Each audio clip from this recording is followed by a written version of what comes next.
Welcome to Understand Chemistry. I am Dr. Bilal and I am excited to launch this video series on living polymerization. In this first episode, we will explore the fundamental differences between conventional free radical polymerization and controlled or living radical polymerization. Living polymerization is a powerful concept in macromolecular chemistry that allows us to synthesize polymers with precise control over molar mass, architecture, and functionality. There are several types of living polymerization, that is ionic polymerization, coordination polymerization, and living radical polymerization. Each method offers unique advantages depending on the monomer and the desired polymer structure.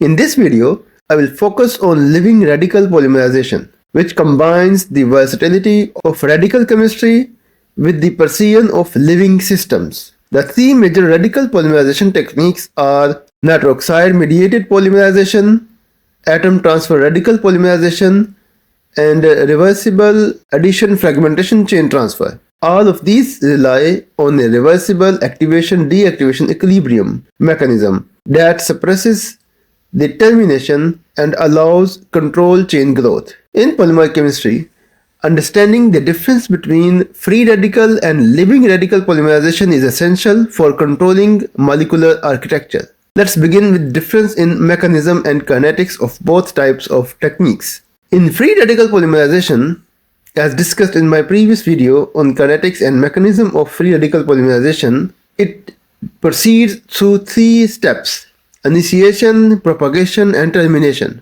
During initiation, the initiator decomposes to form radicals. The radicals then attack the monomer to initiate the chain. In the propagation step, more and more monomer will add to growing polymer chain, and in the end, the chains are terminated randomly by combination and disproportionation reactions.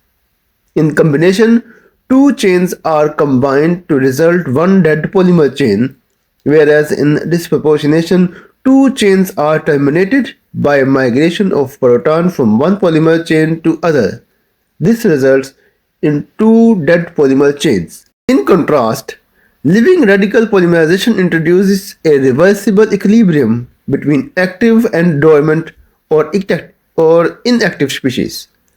The growing radical P is temporarily deactivated into a dormant or inactive form PX and can be reactivated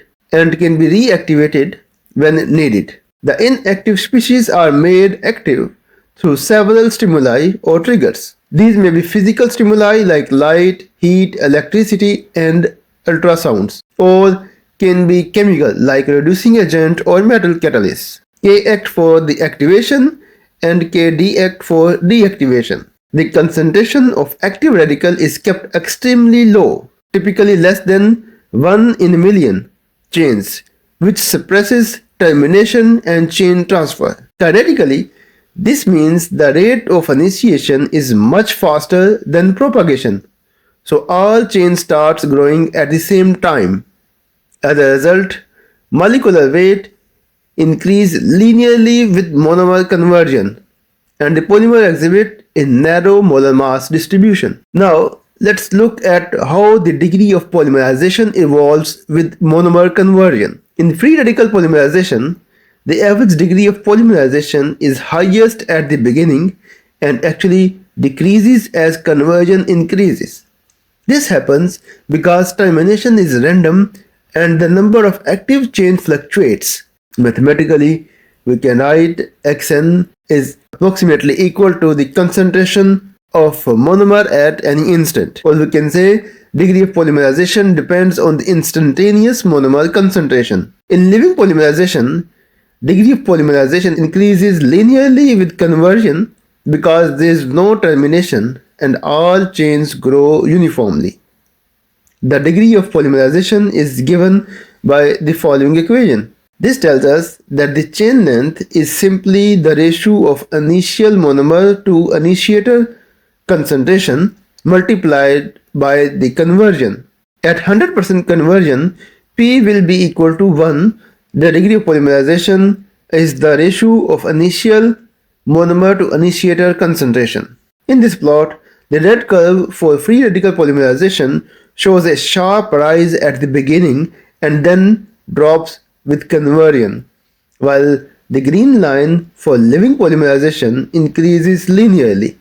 This demonstrates that the degree of polymerization is controlled by stoichiometry, the molar ratio of monomer to initiator. Free radical polymerization results in a broad molar mass distribution, also called a most probable distribution, because of uncontrolled chain growth and multiple termination pathways such as combination and chain transfer. In free radical polymerization, dispersity typically ranges from 1.5 to 2.5, shown by the wide red curve.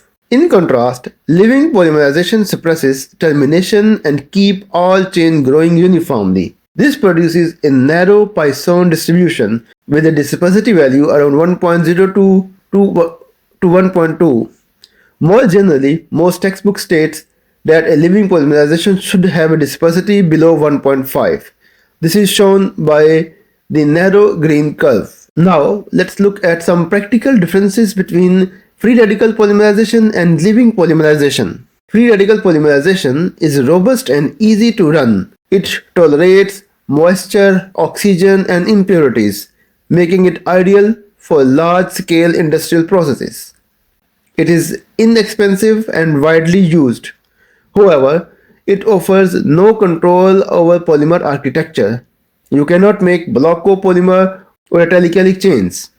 A telecalic polymer is a polymer chain with reactive end groups that can undergo further reactions. In contrast, living polymerization is highly sensitive. It requires rigorous purification and exclusion of oxygen and water, making it more demanding and expensive. But it allows us to synthesize block copolymer, telecalic polymers, and complex architectures such as stars and combs. For example, telecalic polymer like hydroxyl terminated polybutadiene or heterotelecalic polymer like PEG are only accessible through living techniques. These materials are essential in biomedical application, adhesive, and advanced coating. So, while free radical polymerization is practical and scalable, living polymerization provides architectural precision at the cost of complexity. The choice depends on whether you need mass production or molecular level control. In my next video, I will discuss in detail